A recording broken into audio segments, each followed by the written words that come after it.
السلام عليكم ورحمة الله وبركاته. إن الحمد لله نحمده ونستعينه ونستغفره ونعوذ بالله من شرور أنفسنا وسيئات أعمالنا. من يهده الله فلا مضل له ومن يضلل فلا هادي له، وأشهد أن لا إله إلا الله وحده لا شريك له، وأشهد أن محمدا عبده ورسوله.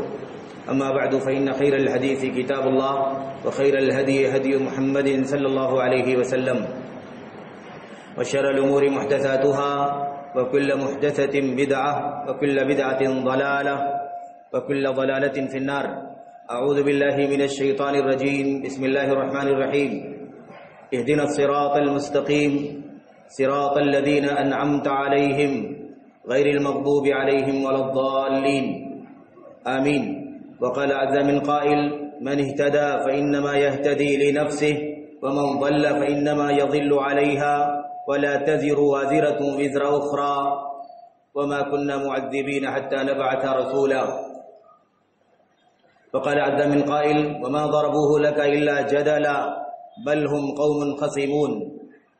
وقال النبي صلى الله عليه وسلم: ما ضل قوم بعد هدى كانوا عليه إلا أوتوا الجدل. ثم تلا رسول الله صلى الله عليه وسلم قول الله سبحانه وتعالى: ما ضربوه لك إلا جدلا إلى آخر الآية. برادران اسلام، دینی اور ملی بھائیوں، نوجوان دوستوں، احباب اور بزرگوں، قابل احترام ماؤں اور بہنوں، عزیز بچوں، اللہ تبارک و تعالی نے ہمیں اور آپ کو اس دنیا میں سب سے بڑی نعمت جو عطا فرمائی ہے وہ ہدایت کی نعمت ہے، اور سب سے بڑا عذاب جو اس دنیا کا ہے وہ اس ہدایت سے محروم ہو جانا ہے، جسے ہم ضلالت اور گمراہی کے نام سے جانتے ہیں۔ میرے بھائیوں، میرے بزرگوں، یہ ہدایت بہت بڑی نعمت ہے، اور ضلالت اس کے بالمقابل بہت بڑی محرومی ہے، بدقسمتی ہے، اللہ تبارک و تعالیٰ کی طرف سے عذاب ہے، اس کی طرف سے، اللہ تبارک و تعالیٰ کی طرف سے ایک بہت بڑی نقمت ہے جو نعمت کے بالمقابل آتی ہے۔ ہدایت اللہ تبارک و تعالیٰ نے اس کے تمام تر اسباب مہیا فرمائے۔ اللہ نے ہدایت کے لیے اپنے بندوں کو اپنی کتاب سے نوازا، ہدایت کے لیے اللہ تبارک و تعالیٰ نے اپنے نبیوں کو اس دنیا میں طویل سلسلے کی شکل میں بھیجا۔ نبیوں کی بعثت، رسولوں کا اس دنیا میں بھیجا جانا، اور ایسے ہی اللہ تبارک و تعالیٰ کی طرف سے کتابوں کا اترنا اور آنا اس دنیا میں، یہ اللہ تبارک و تعالیٰ کی طرف سے ہدایت کا سب سے زیادہ بنیادی اور مرکزی ذریعہ ہے، بلکہ یہ وہ ہدایت کا ذریعہ ہے جس کے علاوہ ہدایت کا کوئی اور راستہ نہیں ہے۔ اور ہدایت کے لیے اللہ تبارک و تعالیٰ نے قرآن کریم کو اتارا اس امت کے لیے، اور اب قیامت تک سارے لوگ جو بھی دنیا میں آنے والے ہیں اسی امت کے افراد میں شامل ہیں۔ اور یہ کتاب قیامت تک کے لیے نبی کریم صلی اللہ علیہ وسلم کی بعثت اور آپ کی رسالت انسانیت کے آخری فرد تک کے لیے۔ اس لیے میرے بھائیوں، اللہ تبارک و تعالیٰ کی طرف سے قرآن کریم کے نزول کے ساتھ اور نبی کریم صلی اللہ علیہ وسلم کی بعثت اور آپ کی رسالت کے ساتھ ہدایت کے لیے جو حجت اللہ تبارک و تعالیٰ کو قائم کرنی تھی، اس حجت کو اللہ نے بندوں پر قائم کر دیا ہے۔ اسی لیے قرآن کریم کی آیتوں میں اللہ تبارک و تعالیٰ نے وضاحت کے ساتھ یہ بات فرمائی ہے کہ ہم نے رسولوں کو اسی لیے بھیجا ہے کہ کل قیامت کے دن کوئی بندہ، انسانوں میں سے کوئی فرد یا جنات میں سے کوئی شخص یہ نہ کہے کہ ہمیں نہیں پتا تھا کہ اللہ تبارک و تعالیٰ تیری مرضی کیا ہے، تو نے رسولوں کو نہیں بھیجا، تو نے کتابیں نہیں اتاری، ہمارے اوپر حجت قائم نہیں ہوئی، ہمیں نہیں پتا کہ تجھے کیا منظور ہے اور کون سی باتیں تجھے ناپسند ہیں۔ میرے بھائیوں، میرے بزرگوں، ہدایت اللہ تبارک و تعالیٰ کی طرف سے آ چکی، اتر چکی ہے۔ اور جب اللہ تبارک و تعالیٰ نے اور پہلے انسانیت کے آغاز میں جب آدم علیہ السلام کو اس دنیا میں بھیجا اور جنت سے آپ کو نکالا گیا، اس دنیا میں آپ کو اتار دیا گیا، بھیج دیا گیا، انسانیت کی شروعات ہو گئی، اس موقع پر اللہ تبارک و تعالیٰ نے فرمایا قیامت کی صبح تک یہی پیمانہ قائم رہے گا، کوئی بھی فلسفہ، کوئی بھی عقل و دانش، کوئی بھی لاجک اور کوئی بھی تھیوری اس کے سوا اس دنیا میں کوئی بھی قائم کر دے، پیدا کر دے، میرے بھائیوں ہدایت کا وہی راستہ ہے جو اللہ تبارک و تعالیٰ نے دنیا میں بھیجا ہے۔ ہدایت دنیا میں نکلتی نہیں ہے، زمین سے پیدا نہیں ہوتی، بلکہ ہدایت کا سرچشمہ اوپر ہے، آسمان سے ہدایت اترتی ہے۔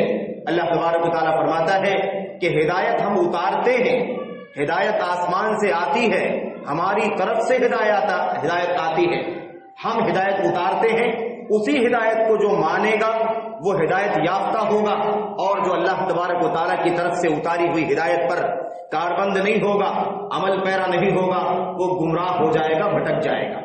ہدایت کا راستہ اللہ تبارک و تعالیٰ کی طرف سے ہے۔ اللہ نے ہدایت اتاری ہے تو دنیا میں ہدایت آئی ہے، اللہ تبارک و تعالیٰ نے ہدایت نہ اتاری ہوتی تو دنیا میں ہدایت نہیں آتی۔ ہدایت کیا ہے میرے بھائیوں؟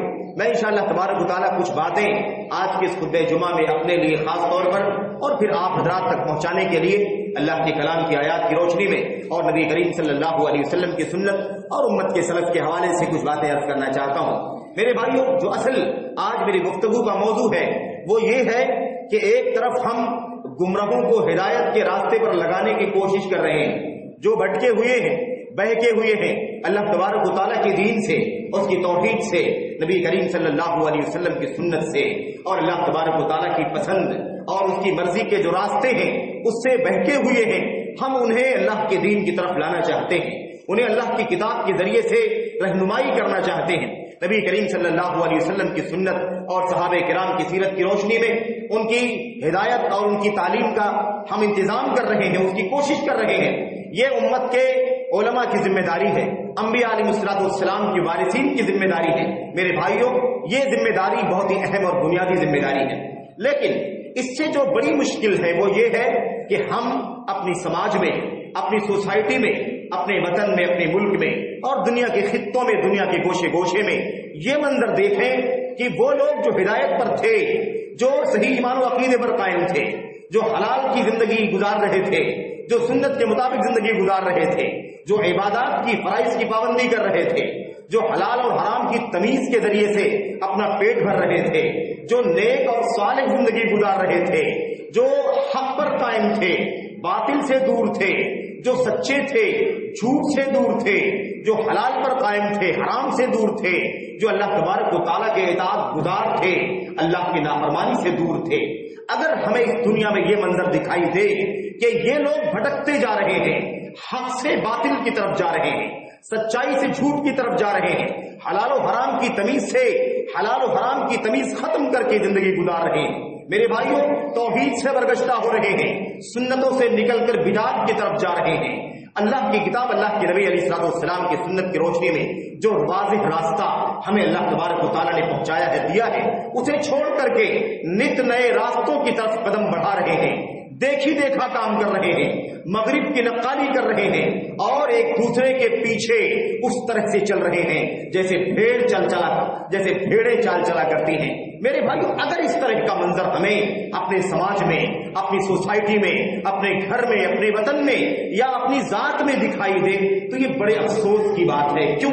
اس لیے کہ اگر ہمیں مزید کمائی نہ ملے، مزید ہمیں سرمایہ حاصل نہ ہو تو ہم تھوڑی دیر کے لیے صبر کر سکتے ہیں، انتظار بھی کر سکتے ہیں، لیکن اگر ہمارا سرمایہ جو ہمارے پاس موجود تھا وہ سرمایہ ضائع ہونے لگے، ہماری اپنی کمائی جو ہمارے پاس موجود تھی اگر وہ بیلنس ضائع ہونے لگے تو بڑے افسوس کی بات ہے۔ میرے بھائیوں آج ہم اپنے سماج میں، اپنی سوسائٹی میں، اپنے ملک و وطن میں، اپنے گرد و پیش میں، اپنے پڑوس میں اور اپنے گھر بار میں، اپنے وطن میں اور اپنی ذات میں ہم دیکھتے ہیں کہ آج حالت زار کچھ ایسی ہوتی جا رہی ہے کہ وہ توحید و سنت کے لوگ جو الحمدللہ توحید و سنت کے گھرانے سے تعلق رکھتے ہیں، جن کا سلسلہ توحید و سنت کا ہے، جن کا ماضی توحید و سنت پہ چلا ہے، وہ برگشتہ ہو رہے ہیں، وہ توحید سے دور ہٹتے جا رہے ہیں، وہ سنتیں ضائع کر رہے ہیں، بدعات کی طرف مائل ہو رہے ہیں، جو حلال زندگی گزار رہے تھے وہ دنیا کی رونق کے پیچھے بہک رہے ہیں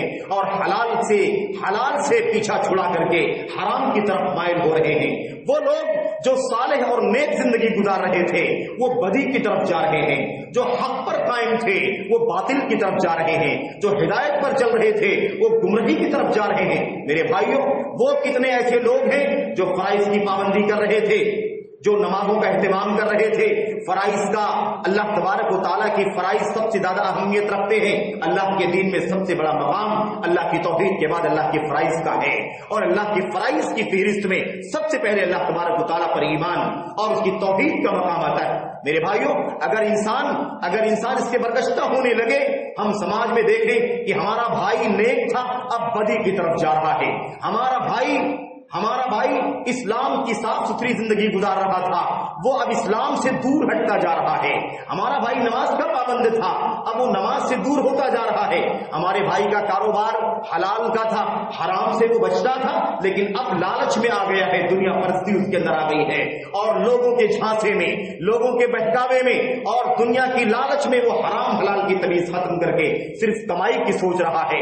اگر یہ ساری صورتحال اگر ہمیں دیکھنے کو ملے اور ہم یہ ساری صورتحال ہم دیکھیں اور اس ماحول میں ہم جیے اور اس طرح کی صورتحال ہمارے سامنے آئے تو میرے بھائی یہ بڑے دکھ کی بات ہے، بڑے افسوس کی بات ہے کہ ایک طرف تو مزید ہمارا سرمایہ بڑھے یہ تو حاصل نہیں ہو رہا ہے، لیکن ہمارا جو اپنا سرمایہ تھا، جو پہلے سے ہماری کمائی ہے، ہماری دولت ہے، ہماری نعمت ہے، وہ ہم سے ضائع ہو جائے تو یہ بہت بڑے خسارے کی بات ہے، بہت بڑے گھاٹے اور ٹوٹے کی بات ہے۔ اس لیے میرے بھائیوں، آئیے اس پہلو پر غور کریں کہ ایسا ہوتا کیوں ہے کہ ایک آدمی دین کا پابند تھا اب دین سے برگشتہ ہو رہا ہے، ایک آدمی نماز کا پابند تھا نماز سے دور ہو رہا ہے، ایک آدمی سنت پر چل رہا تھا بدعات کی طرف جا رہا ہے، ایک آدمی صالح اور نیک زندگی گزار رہا تھا، اس کا چہرہ مسلمانوں جیسا تھا، اس کا رہن سہن مسلمانوں جیسا تھا، اس کا گھرانہ مسلمانوں جیسا تھا،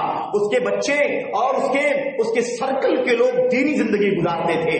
اگر یہ لوگ اگر بہک جائیں، بھٹک جائیں، گمراہی کی طرف چلے جائیں تو یہ کتنے افسوس کی بات ہے۔ قرآن کریم کی آیتوں میں، نبی کریم صلی اللہ علیہ وسلم کی حدیثوں میں بہت ساری تعلیمات، بہت ساری ہدایات ہم کو آپ کو دی گئی ہیں۔ ہماری ذمہ داری ہے کہ ان باتوں کو ہم سمجھیں اور غور کریں کہ ہماری زندگیوں میں ہدایت کا مقام کتنا اونچا ہے۔ ہم نے شروع میں بات کی ہے ہدایت اور گمراہی کی، یہ ساری چیزیں جو آپ کے سامنے بیان کی گئی ہیں، ان تمام چیزوں کا خلاصہ صرف اور صرف دو لفظوں میں ہے۔ اگر ہم اچھائی پر ہیں، حق پر ہیں، نیکی پر ہیں، عبادات پر ہیں، حلال پر ہیں تو یہ سب کا سب ہدایت کا کام ہے، اور اگر ہم اس سے ہٹ جاتے ہیں، اس سے بہک جاتے ہیں، اس سے ہم بھٹک جاتے ہیں، پھسل جاتے ہیں تو یہ کیا ہے؟ اسی کو گمراہی کہا جاتا ہے۔ میرے بھائیوں، قرآن کریم کی آیتوں میں، اللہ کے نبی کی حدیثوں میں بہت ساری باتیں میں نے آپ کے سامنے سورہ فاتحہ کی اخیر کی 2-3 آیتیں پڑھی ہیں۔ آئیے ذرا دیکھتے ہیں کہ اللہ تبارک و تعالیٰ نے سورۃ الفاتحہ میں جو قرآن کریم کا آغاز ہے، جہاں سے قرآن کریم کی شروعات ہوتی ہے اور سارے قرآن کریم کی سب سے عظیم الشان اور سب سے زیادہ جامع صورت ہے، اس صورت کو اللہ کے نبی علیہ السلام نے السبع المثانی والقرآن العظیم کہا ہے۔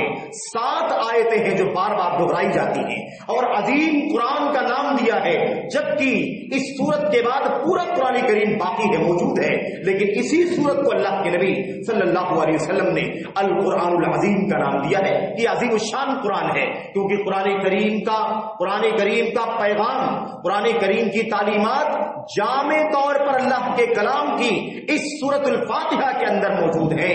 اللہ تبارک و تعالیٰ نے کیا فرمایا؟ اہدنا الصراط المستقیم صراط الذین انعمت علیہم غیر المغضوب علیہم ولا الضالین۔ اللہ فرماتا ہے ایمان والوں کو دعا کرنے کی تعلیم دے رہا ہے، اور کس بات کی دعا کرنی ہے، کیسے مانگنا ہے، کیا مانگنا ہے، کیا چھوڑنا ہے، اس کی تعلیم دے رہا ہے۔ اللہ تبارک و تعالیٰ فرماتا ہے تم دعا میں یہ کہو، اے اللہ تبارک و تعالیٰ ہمیں سیدھے راستے پر چلا، ان لوگوں کا راستہ، ان لوگوں کے راستے پر چلا جن کو تو نے اپنی نعمتوں سے نوازا ہے، جن پر تیری نعمتیں ہوئی ہیں، ان لوگوں کے راستے پر نہیں چلانا جو بھٹک چکے ہیں اور جن پر تیرا غضب آیا ہے، جو تیرے غضب کے مارے ہو گئے ہیں اور ایسے ہی گمراہ ہو گئے۔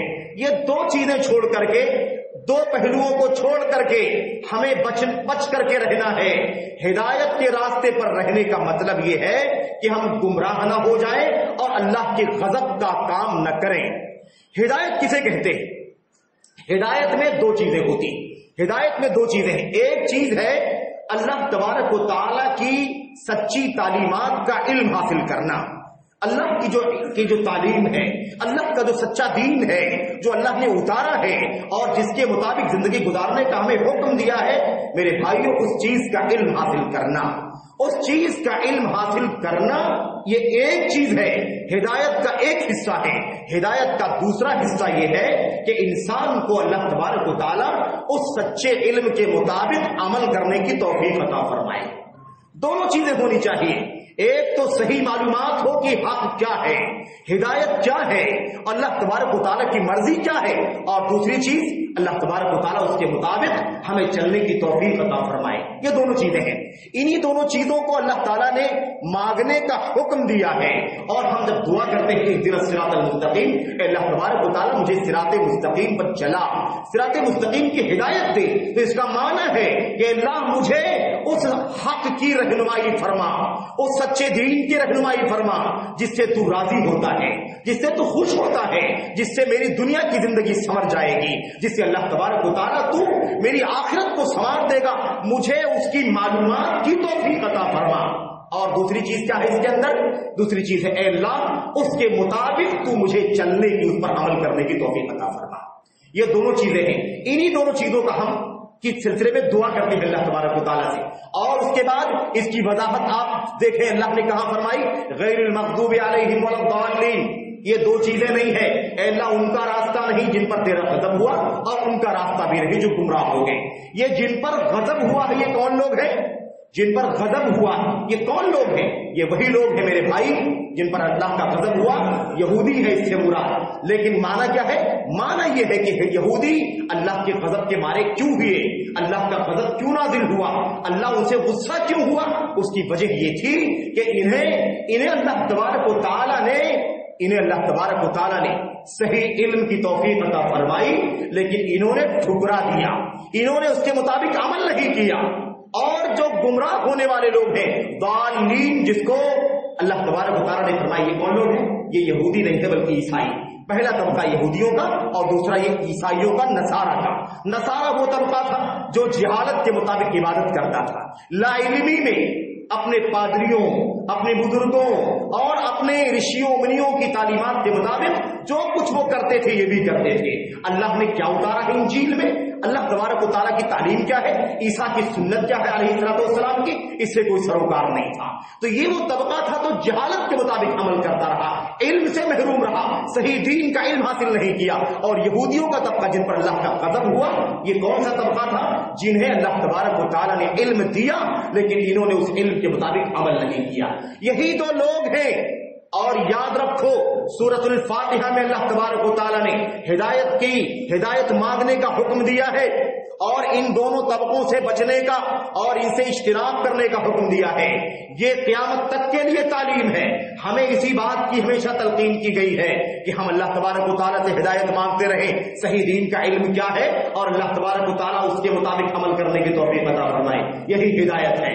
اب اگر انسان ہدایت پر قائم نہ رہے، بھٹک جائے، بہک جائے، یعنی چاہے وہ دین کا صحیح علم حاصل نہ کر سکے یا دین کا علم صحیح اسے حاصل تو ہو جائے لیکن اس کے مطابق وہ عمل کرنے کی توفیق نہ پا سکے، دونوں صورتوں میں وہ گمراہ ہے، دونوں صورتوں میں وہ ہدایت سے محروم ہے۔ اور اللہ تبارک و تعالیٰ نے فرمایا ہے فَإِمَّا يَأْتِيَنَّكُم مِّنِّي هُدًى فَمَنِ اتَّبَعَ هُدَايَ فَلَا يَضِلُّ وَلَا يَشْقَىٰ۔ اللہ تبارک و تعالیٰ فرماتا ہے جن لوگوں کے پاس میری طرف سے ہدایت آ جائے اور وہ اس کی پیروی کر لے تو یاد رکھو کہ وہ نہ تو گمراہ ہو سکتا ہے اور نہ ہی وہ بدبخت ہو سکتا ہے۔ اللہ تبارک و تعالیٰ نے ہدایت کا سرچشمہ کہاں ہے؟ ہدایت اللہ کی طرف سے آتی ہے۔ فَإِمَّا يَأْتِيَنَّكُم مِّنِّي هُدًى، جن کے پاس میری طرف سے ہدایت آ جائے۔ آپ دیکھ لیجیے ہدایت کا راستہ اللہ کی کتاب ہے، اللہ کے نبی علیہ السلام کی سنت ہے، دونوں چیزیں وحی کا راستہ ہے۔ وحی الہی کے ذریعے سے اللہ تبارک و تعالیٰ اس دنیا میں ہدایت کو بھیجتا ہے، یہی ہدایت ہے۔ اسی پر چل کر کے ہم اس دنیا میں سرخروئی حاصل کر سکتے ہیں، آخرت قیامت میں اللہ تبارک و تعالیٰ کی رضا اور جنت کی نعمت سے مالا مال ہو سکتے ہیں۔ آئیے ذرا دیکھیں کہ اس ہدایت سے انسان بہکتا کیوں ہے، اور آپ جان لیجئے اس ہدایت کو پا لینا، اس پر قائم رہنا، یہ سب سے بڑی سعادت ہے۔ ہدایت کو حاصل کر لینا، دین کا صحیح علم حاصل کر لینا اور اس کے مطابق عمل کی توفیق پانا، یہ سب سے بڑی سعادت ہے، اور اس سے محروم ہو جانا یہ گمراہی ہے، یہ شقاوت ہے، یہ بدبختی ہے۔ اللہ تبارک و تعالیٰ نے قرآن کریم کی کئی آیتوں میں اس بات کو بیان فرمایا ہے۔ اللہ فرماتا ہے جس کو ہدایت مل گئی، من اهتدى فانما يهتدي لنفسه، جسے ہدایت مل گئی، جس نے ہدایت کو قبول کر لیا، یعنی علم دین کا صحیح حاصل کر لیا، اس کے مطابق عمل کرنے کی توفیق بھی اسے مل گئی، اللہ فرماتا ہے اس کا فائدہ اسے ہی ملے گا۔ فانما يهتدي لنفسه، اس کا فائدہ وہی حاصل کرے گا۔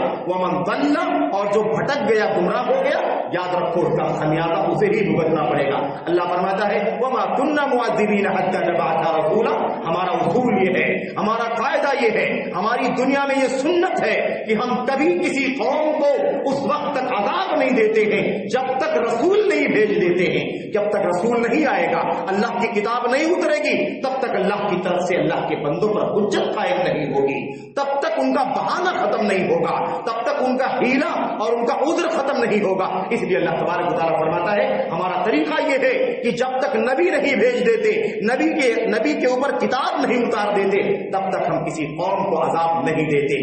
ہدایت پر قائم رہنا سب سے بڑی سعادت ہے میرے بھائیوں، اور ہدایت سے ہٹ جانا یہ سب سے بڑی بدبختی ہے، ضلالت ہے، گمراہی ہے، محرومی ہے۔ اللہ تبارک و تعالیٰ سے توفیق مانگو کہ اللہ تعالیٰ ہمیں ہدایت کی توفیق عطا فرمائے، ہمیں گمراہوں کے راستے سے بچائے، ہمیں مغضوب علیہم اللہ تبارک و تعالیٰ کے غضب کے ماروں کے راستے سے بچائے، دور رکھے۔ اس بات کی اللہ تبارک و تعالیٰ سے دعا کرو۔ اللہ کے نبی محمد رسول اللہ صلی اللہ علیہ وسلم اس بات کو خاص طور پر اپنی دعاؤں میں میرے بھائیوں ذکر کیا کرتے تھے۔ اللہ کے نبی علیہ السلام نے ایک موقع پر دعا کرتے ہوئے بہت ساری دعا فرمائی۔ اس ضمن میں اللہ کے نبی نے کیا فرمایا؟ اے اللہ تبارک و تعالیٰ، بلکہ اللہ کی حمد فرمائی، الحمدللہ الذی سقانا من العطش۔ اللہ تبارک و تعالیٰ کی تعریف ہے جس نے ہمیں پیاس سے پانی پلایا، پیاسے تھے اللہ نے پانی پلایا۔ اللہ کی تعریف ہے جس نے ہم بھوکے تھے کھانا کھلایا۔ اللہ کی تعریف ہے جس نے ہم ننگے تھے اللہ نے کپڑا پہنایا۔ اسی سلسلے میں اللہ تبارک و تعالیٰ نے اللہ کے نبی علیہ السلام نے اللہ تعالیٰ سے دعا کرتے ہوئے کیا فرمایا؟ الحمدللہ الذی ہدانا من الضلال۔ اللہ کی تعریف ہے جس نے ہمیں گمراہی سے نکال کر ہدایت کی توفیق عطا فرمائی۔ ہدایت کی توفیق مل گئی، اللہ تبارک و تعالیٰ کی حمد ہے، اللہ کی تعریف ہے، اللہ تبارک و تعالیٰ کی طرف سے عظیم الشان کی نعمت ہے جس بندے کو مل گئی۔ وہ ورنہ کتنے لوگ ہیں جو بھٹک گئے، بہک گئے، گمراہ ہو گئے، پھسل گئے۔ میرے بھائیوں ایسے کتنے لوگ ہیں۔ اللہ تبارک و تعالیٰ کی اس توفیق پر اللہ کی حمد کرو، اللہ کا شکر ادا کرو، اللہ تبارک و تعالیٰ کی اس نعمت کی قدر کرو، اور اپنے آپ کو ہدایت کے بعد بھٹک جانے سے بچاؤ۔ ان راستوں کو جانو جہاں سے بھٹک سکتے ہیں ہم اور گمراہی کے راستے پر چل سکتے ہیں، ایسے راستوں کی شناخت کرو اور اپنے آپ کو اس سے بچانے کی کوشش کرو۔ میرے بھائیوں، میرے بزرگوں، اللہ کے نبی محمد رسول اللہ صلی اللہ علیہ وسلم کی سنت میں خاص طور پر بڑی وضاحتیں موجود ہیں، بڑی تعلیمات موجود ہیں۔ میں اس میں سے ایک دو تین باتیں آپ کے سامنے عرض کر دینا چاہتا ہوں۔ باتیں بہت ساری ہیں، اس کا کچھ حصہ میں نے بہت چند مہینوں پہلے آپ کے سامنے رکھا ہے، اسی کی کچھ باتیں میں آپ کے سامنے رکھنا چاہتا ہوں۔ میرے بھائی، ہدایت کے بعد انسان بھٹکتا کب ہے، گمراہ کب ہوتا ہے، اس کے اسباب کیا ہو سکتے ہیں؟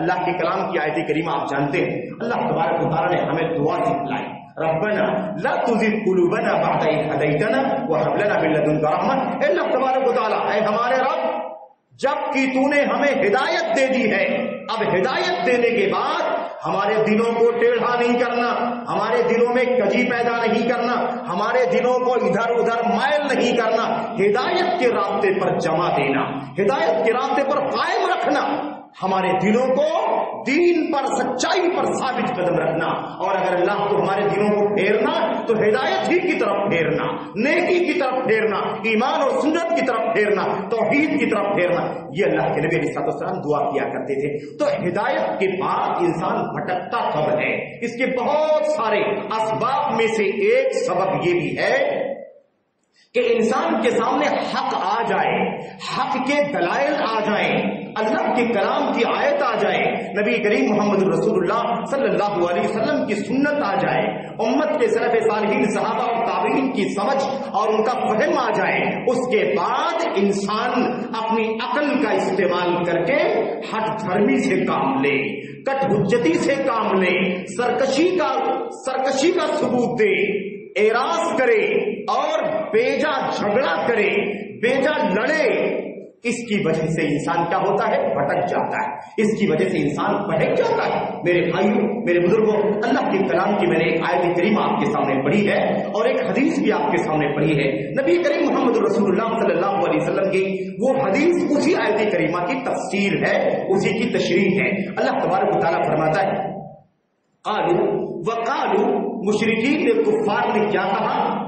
آلہتنا خیر ام ہوا، مشرکین نے، کفار نے کیا کہا؟ ہمارے معبودان بہتر ہیں یا وہ بہتر ہے؟ یعنی ہمارے معبودان، یہ لات منات عزا ہبل وغیرہ وغیرہ، کیا یہ ہمارے معبودان یہ بہتر ہیں؟ ہماری دیوی دیوتا یہ بہتر ہے؟ ام ہوا، یا وہ بہتر ہے؟ یعنی وہ معبود بہتر ہے اللہ کے نام سے جسے محمد صلی اللہ علیہ وسلم بیان کرتے ہیں، کیا اللہ بہتر ہے یا ہمارے معبودان بہتر ہیں؟